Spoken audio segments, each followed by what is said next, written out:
ओम श्री चिदभैरवाय नमः. बघा, भगवंतानी गीता लिहिली आणि गीता कोणाला सांगितली? अर्जुनाला. अर्जुन कोण होता? तरुण होता. आणि ज्ञानेश्वरी लिहिली. ज्ञानेश्वरचं वय किती होतं? 16 वर्ष. म्हणून भगवंताची भक्ती ही कोणा करायची असती?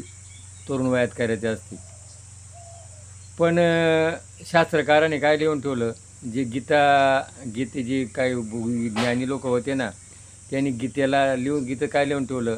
का गीता ही मरताना वाचायची. म्हणजे वयस्कर माणसाने भक्ती करावा, असं देवाचं काम करावा, असं या लोकांनी लिहून ठेवलं. का त्यांना पोट भरायचं होतं. म्हणून भक्ती ही तरुण वयात करायची असती. आणि तरुणात जीवनात करू शकतो, होऊ शकतो, बदलू शकतो. आणि वयस्कर झाल्यानंतर त्याची जायची वाटही त्यात तो काय करू शकत नाही. म्हणून कोणचंही काम हे कोणा करायचे? तरुणांना करायचे. तर शिवाजी महाराजांनी राज्याभिषेक किती 14व्या वर्षी केला. आजपर्यंत तानाजी मालुसरे हा तरुण होता. जेवढे क्रांतिकार होऊन गेले हे कोण? तरुण होऊन गेले. पण आज काय झालेलं आहे? कोणतं धार्मिक काम आहे ना, हे म्हातारी माणसं करतात. प्रपंच करतानासुद्धा म्हातारी पुढं लोटबडतात. म्हणून तरुण काय करू शकतो ते कोणी करू शकत नाही.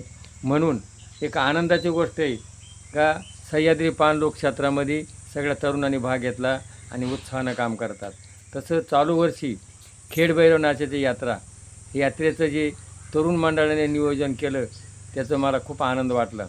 बघा, त्यांनी ती जी कावडी, एक ड्रेस आणि एकजुटीनं आणि सगळे कामं जे केले तरुणांनी, तर खूप आनंदाची गोष्ट आहे.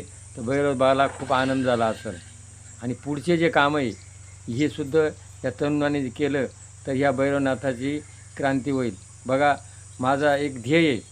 जसं साईबाबाचा विकास झाला, साईबाबामध्ये आज कोट्यावधी लोकांची उलाढाल होती, तसं हे भैरवनाथ कोण आहे? आपलं कुळदैवत आहे. याचा कोणी प्रचार केला नाही. तर याचा पुस्तक लिहिलं, चॅनल बनवला आणि याची माहिती जर लोकांपर्यंत गेली तर इथं पब्लिक एकदा वाढली का पुढची पब्लिक आपोआप वाढती. पब्लिक वाढलो, रोजगार मिळेल लोकांना, डोंगराळ भागातले लोक आहे, गावाचा विकास होईल. म्हणून हे जे काम केलं तरुणांनी चालू वर्षी यात्रेचं, असंच पुढचं काम तरुणांनी करीत राहावा. या भैरवाचा विकास झाला, तुमचाही विकास आहे आणि देवाचा विकास आहे. हे तरुणांचं अभिनंदन करतो आणि हे काम करत राहा. तुमचा विकास करा आणि कुळदैवताची सेवा करा. भगवंत तुमच्या जीवनामध्ये सुख समृद्धी देईल. आईवडिलांची सेवा करा. जय भैरवनाथ महाराज की जय.